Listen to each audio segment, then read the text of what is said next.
Y para analizar estos 3 años, se encuentra con nosotros y de verdad me da mucho gusto recibirlos en este espacio, la doctora Leticia Calderón y a Temoris Greco, periodista. Hola, hola. Leticia, ¿cómo estás? Muy buenas Sí. tardes. Muy Hola, buenas hola, tardes, un hola. saludo a ambos. Temoris, ¿cómo ¿Qué estás? tal? Buenas tardes. Es un gusto estar con ustedes dos, con Leticia y contigo. Gracias. Pues yo voy a empezar con una primera pregunta. Voy a arrancar contigo, Leticia. ¿Ha habido una transformación en estos 3 años de administración de Andrés Manuel López Obrador?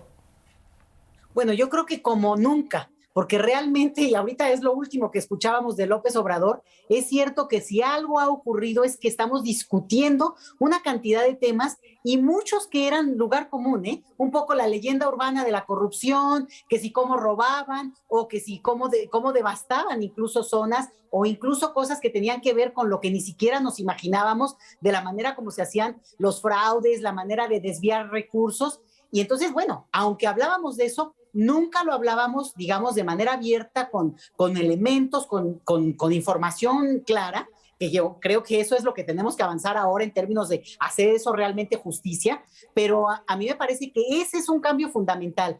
¿Cómo hemos cambiado lo que discutimos y el que lo discutimos? ¿Tú qué opinas, mi querido Temoris? Bueno, yo no soy tan optimista como Leticia.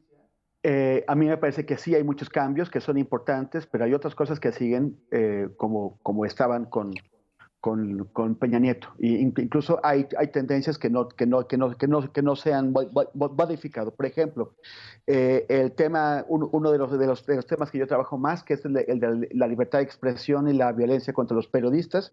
Este año vamos a volver a ser el país del mundo donde matan a más periodistas, como fuimos el año pasado, ya con Andrés Manuel, y como fuimos en 2017 con Peña Nieto. Por encima de Siria, de Irak, de Afganistán, de todos los otros.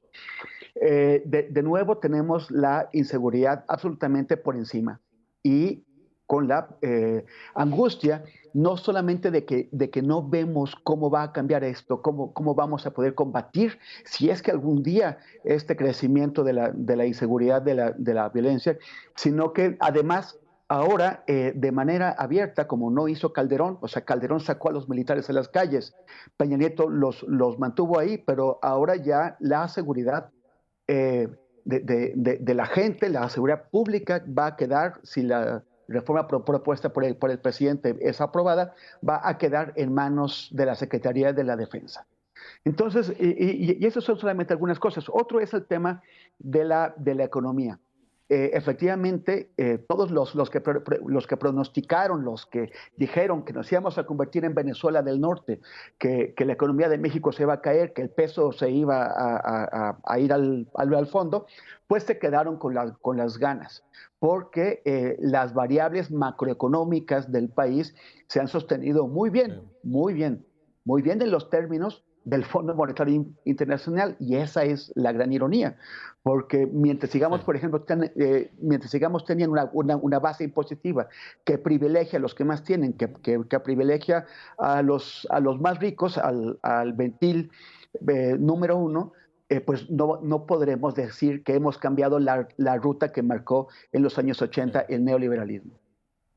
Mi querida Leticia, ¿está fallando la administración de López Obrador en materia de seguridad? ¿Le ha faltado tiempo? ¿Cómo entendemos este tema de la estrategia? Bueno, obviamente ese es uno de los temas, yo te diría de los tres principales temas, no solo pendientes, sino que obviamente son estructurales y en ese sentido, bueno, yo comparto la idea que dice Temoris, bueno, porque la pregunta era si ha cambiado algo, yo estoy convencida de que hemos cambiado muchísimo. Ahora, de que hay pendientes y de que hay incluso pifias que habría que entrarle y algunas de las cosas que francamente incluso habría que discutir distinto. Por ejemplo, yo aquí incluyo el tema que yo trabajo directamente, el de la migración. Desde mi perspectiva, ese tema tendría que ser tratado de una manera diferente. Hay muchos, digamos, muchos puntos abiertos que tendrían que tejerse y tendríamos un resultado diferente. Pero, digo, porque no quiero quedar como que nada más estoy viendo lo positivo, pero sí creo que hay un cambio profundo. El de la inseguridad, por ejemplo, es de esos que se ha intentado, se está tratando diferente, pero ciertamente no podemos ni siquiera estar complacidos porque, al contrario, vemos nuevas zonas en las que la disputa y toda esta cuestión que tiene que ver, ojo, mucho con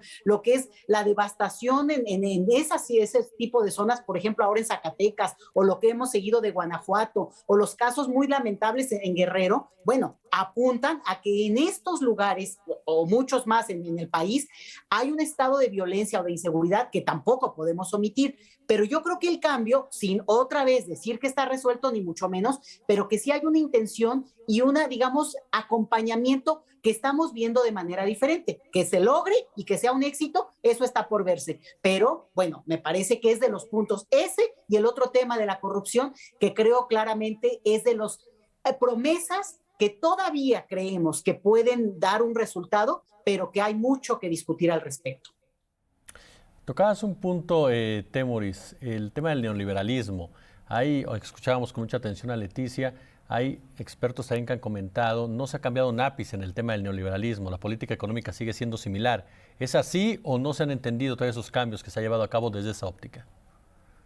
Lo que pasa es que el presidente, la forma en que él entiende que hay que ayudar a los pobres, que hay que ayudarlos a mejorar sus condiciones de vida, se están dando a través de métodos que llamamos, que conocemos como asistencialismo, que es la transferencia de recursos a poblaciones necesitadas o a poblaciones en casos especiales, lo cual es importante. Y es importante en la medida en que son recursos que antes igual se hubieran acabado en campañas políticas o en los bolsillos de muchos de los más ricos.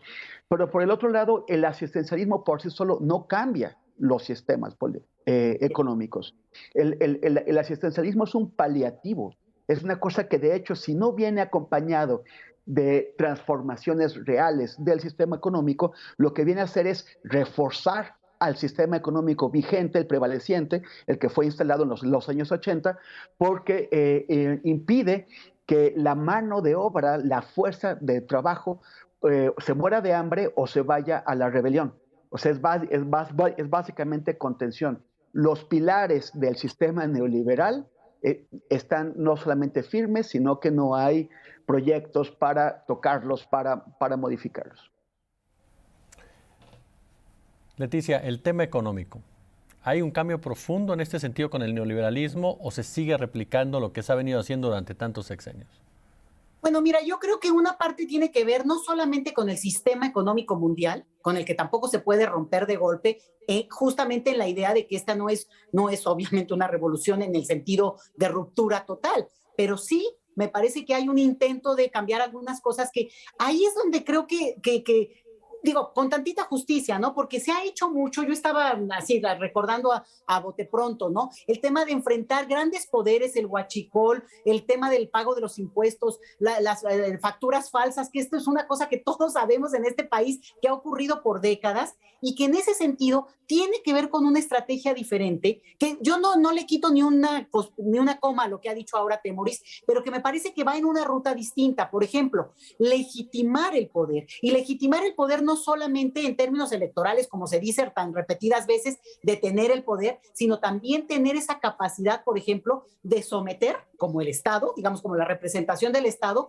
a esos grandes poderes y al final a los poderes fácticos que obviamente siguen haciendo y peleando por el lugar que han ocupado de copoder, digamos. Entonces, ahí hay un punto en el cual, más allá del sistema neoliberal, que ciertamente tiene una serie de elementos en los cuales nosotros jugamos, que no es sino el TMEC. Bueno, México no solo lo ratificó, sino que fue López Obrador a Washington la primera vez que salía del país en plena pandemia, justamente por la urgencia del país para mantener el equilibrio económico, que incluso ha hecho, y yo mencionaba el tema migratorio, bueno, ha cambiado, ¿no? Lo migratorio a favor de este tipo de proyectos. Entonces, sí creo que las reglas de este juego económico mundial pesan mucho sobre México, pero que al mismo tiempo ciertos cambios, fíjate qué fuerte, el neoliberalismo a la mexicana, pues estuvo basado, no sé si todo siempre ocurre así, pero el mexicano era abiertamente basado en la corrupción, esa era la regla del juego. Romper con eso ya es inclusive, aún en el neoliberalismo, un cambio muy profundo que yo creo que no hay que quitarle el mérito y al mismo tiempo acompañarlo en ese sentido, ¿no?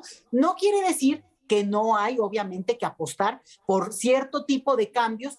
Tú hablabas de una reforma impositiva. me parece fundamental, pero si no tienes ni siquiera la capacidad de cobrar impuestos, vamos, como se ha intentado ya estos 3 años, pues no puedes avanzar tampoco en ese campo. Hablabas hace un momento, Leticia, de poderes fácticos. Dentro de esos poderes fácticos, durante mucho tiempo se ha hablado de grandes medios de comunicación. ¿Cuál es la relación, entrando a ese punto, del gobierno de Andrés Manuel López Obrador, de la Cuarta Transformación, con los medios de comunicación, mi querido Temoris? Se ha hablado de que hay medios que tienen una agenda directa, clara contra el gobierno, que critican hasta los zapatos mal boleados, pero que de repente el gobierno federal también cae en meter a todos los periodistas en la misma canasta. ¿Cuál es tu visión en ese sentido? Sí, eso es muy claro, ¿no? Y incluso hay apuestas muy obvias. Por ejemplo, el diario Reforma, que es un diario que fundado, bueno, creado en México o traído a México desde Monterrey en el 93, siendo de derecha o conservador, era un diario que ponía muy en alto el valor del periodismo. Y cuando entró Andrés Manuel, decidieron cambiar a los directores, mover a los directivos periodistas que tenían y poner a una activista que convirtió al periódico Reforma en un ariete de propaganda contra Andrés Manuel. Y no es el único, solamente es el ejemplo más claro. Pero el presidente está peleando todos los días. Yo recuerdo que cuando empezaron las mañaneras, un mes habló sobre estos temas de los periodistas, y otro mes también, pero así era como cada 3 o 4 semanas. Y ya de pronto es de cada día, de todos los días. Es uno de esos asuntos principales. Y efectivamente no distingue entre el periodismo que está en su contra por estar en su canto, o sea, porque representa al lado contrario del espectro ideológico, y el periodismo que hace periodismo, que a veces puede cometer errores y los hemos señalado específicamente, pero es básicamente un periodismo cuya intención es servir a la sociedad y no a quien esté en un momento o en otro en el poder. A mí me parece que eso está muy, muy mal, el que no distinga, porque el presidente que suele reivindicar a Francisco Zarco y a otros periodistas de la época de la Reforma de Benito Juárez como el modelo del periodismo, el presidente no entiende que el periodismo del siglo XIX no puede ser el del siglo XXI.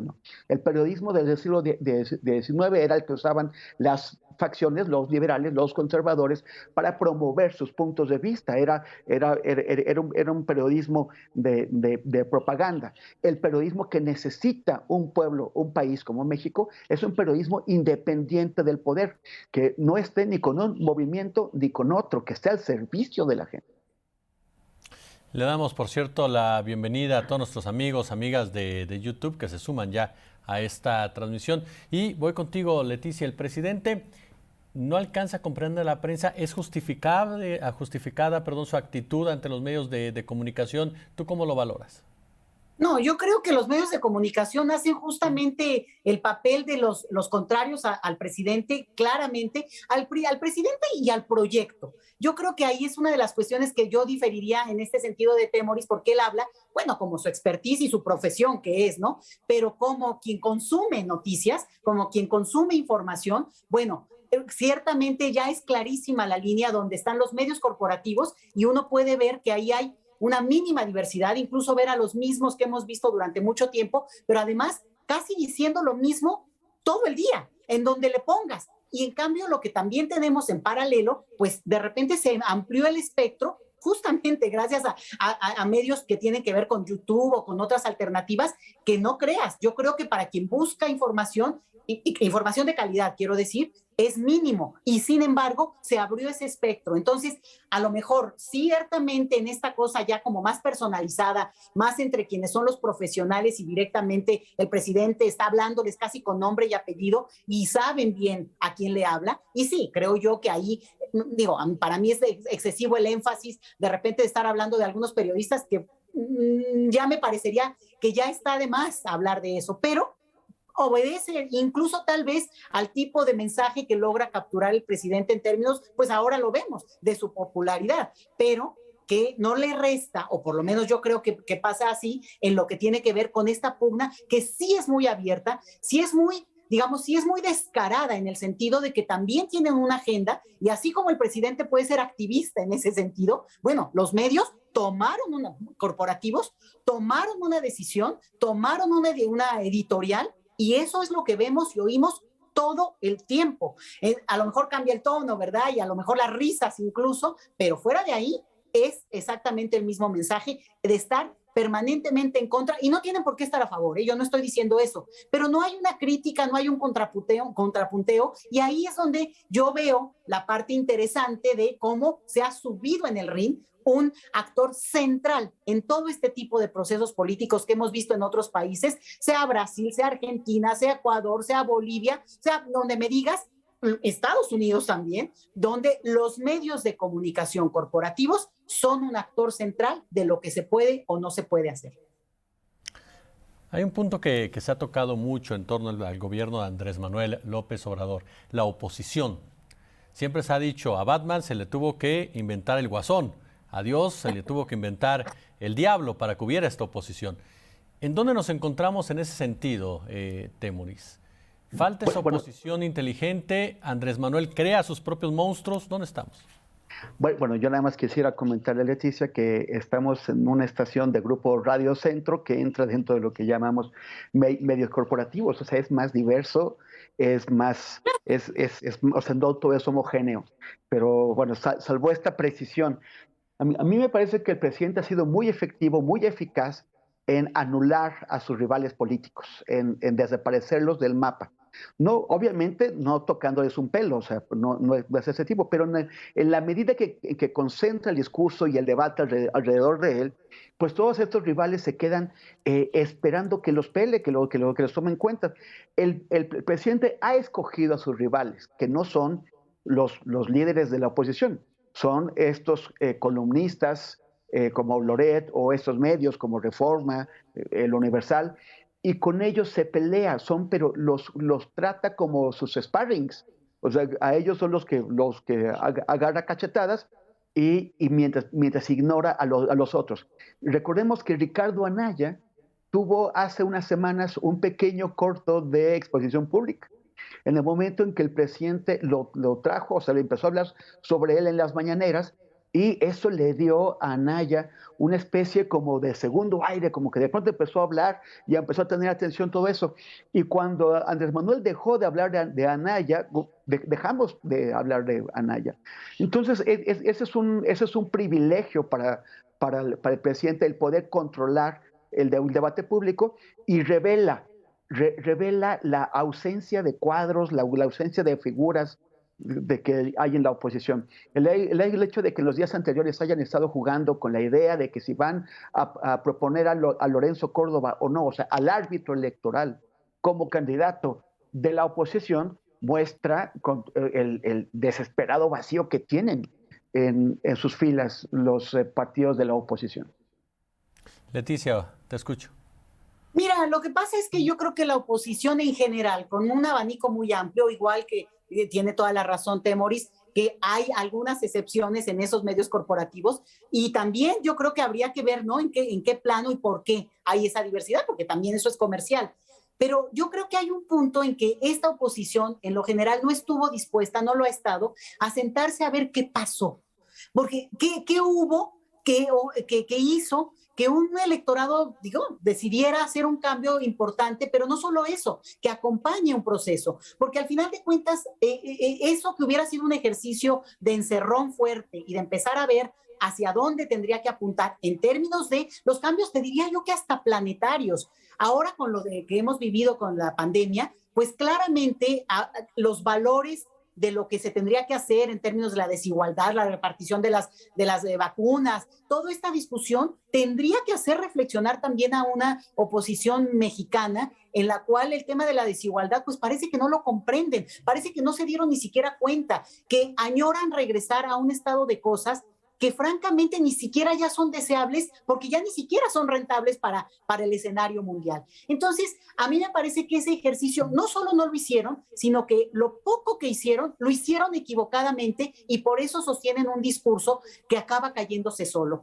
Ahora hablabas de algunos actores que quisieron mantenerse como adversarios o los que permanentemente han generado una etiqueta nueva cada más o menos 6 meses, ¿no? Han sacado nuevos formas de llamarse como oposición, pero son los mismos. Y el ataque además personalizado al presidente, pues le da fuerza, porque ni siquiera es un ataque o una presencia o una, digamos, estar en controversia con un proyecto. Poder decir, no, nada de que primero los pobres, primero los ricos, ¿no? Ya descaradamente. O hablar, por ejemplo, a nombre de la clase media. Sería interesante que lo hicieran un poco en un discurso más sofisticado de decir, ¿por qué no jalan? ¿No? Lo dicen algunos analistas más en lo económico, pero no lo dicen en términos de poder explicar ¿por qué primero los pobres? A lo mejor podría ser una cosa que hablara de una repartición diferente, en fin. ¿Por qué no lo hacen? Porque no se han sentado siquiera a construir analíticamente una situación que contraste, no con un personaje que obviamente es el que lleva la batuta en esto, pero que habla de un proyecto. Y ojo, el presidente hoy dijo algo que me pareció fundamental. Dijo, si seguimos en el poder, mientras sigamos en el poder, o sea, ya un poco diciendo, anunciando, ¿no? En esta ya recta que se empieza a anunciar de los siguientes 3 años. Es obvio que él cambiará, pero si seguimos como proyecto en el poder, esto podrá avanzar, podrá caminar, se podrá mantener. Entonces, ya también estamos viendo cómo avienta anzuelos hacia lo que viene. Tengo un minuto para cada uno de ustedes, mi querido Temoris, y yo te preguntaría como conclusión, ¿por qué la popularidad del presidente? Es decir, ha habido mucho golpeteo, muchas críticas, ha habido errores, pero parece que no pasa nada, que Andrés Manuel tiene una especie de teflón. ¿Por qué esa popularidad en torno a Andrés Manuel López Obrador? Yo creo que nadie como él, o sea, desde que yo tengo memoria, ha logrado comunicarse con la gente, ¿no? O sea, sentir qué es lo que la gente quiere. No es un político programático, o sea, no es un político que reúna a la gente alrededor de un plano o un programa, sino de conceptos, de ideas y de emociones. Y lo hace en un escenario en el que los demás actores políticos pues están bastante vacíos de empatía hacia la gente. Lo que decía Leticia ahorita, ¿no? Que no han entendido en dónde cometieron el error. Pues para empezar tendrían que tener una renovación de cuadros, cambiarse ellos mismos, porque ya están muy desgastados, porque han demostrado que no entienden a la gente y que no lo van a conseguir ahora. Tendrían que renovar sus cuadros, no lo van a hacer. Pero mientras tanto Andrés Manuel ha estado subiendo en las encuestas de nuevo. Y ya yo creo que están desesperados porque no saben ahí cómo pararlo. Leticia. Mira, yo creo que se mantiene un factor que es importante y es la esperanza, a pesar de 3 años de poder, y que eso desgasta enormemente, y que hemos tenido y hemos vivido la pandemia que ha sido tremenda, y que también, bueno, ha habido situaciones pues lamentables, ¿no? Ha habido errores fuertes, ha habido situaciones de accidentes que también han tenido costos políticos muy fuertes, pero sin embargo yo creo que la respuesta que se ha dado, bueno, ha resultado satisfactoria después de todo, porque finalmente lo vemos no solamente en las encuestas, sino en un ambiente en general. Es obvio que depende del ambiente en el que uno se mueva, pues puede haber mucho más crítica, detractores, pero las críticas son tan viscerales que acaban cayéndose solas, y yo insisto, ahí si hubiera una crítica contundente, incluso de modelo, ¿no? Podría ser como más fuerte, pero cuando la crítica sigue siendo, ahora con el manejo de la pandemia, por más errores que haya, la crítica es justamente para, digamos, descalificar absolutamente todo en un escenario que medianamente funciona y ahí vamos con la vacunación, pues se cae solo. Entonces, yo creo que se mantiene la esperanza y las promesas incumplidas, muchas de ellas, pero sí me parece que están en un camino en que uno puede creer que estos 3 años, vamos a ver, es una apuesta fuerte, podría ser que veamos algunas cosas de meterle el acelerador de manera interesante al siguiente periodo. Temoris Greco, siempre es un honor y un placer recibirte, Temoris. Jesús, qué gustazo. Yo un saludo a Leticia. Leticia, muchas gracias por estos minutos, un placer y un lujo. No, hombre, un honor y qué gusto compartir con ustedes. Temoris, qué gusto, Jesús. Muchas Temoris gracias. Greco, Leticia Calderón aquí en La Octava. Hacemos una pausa, no se vayan, regresamos con más.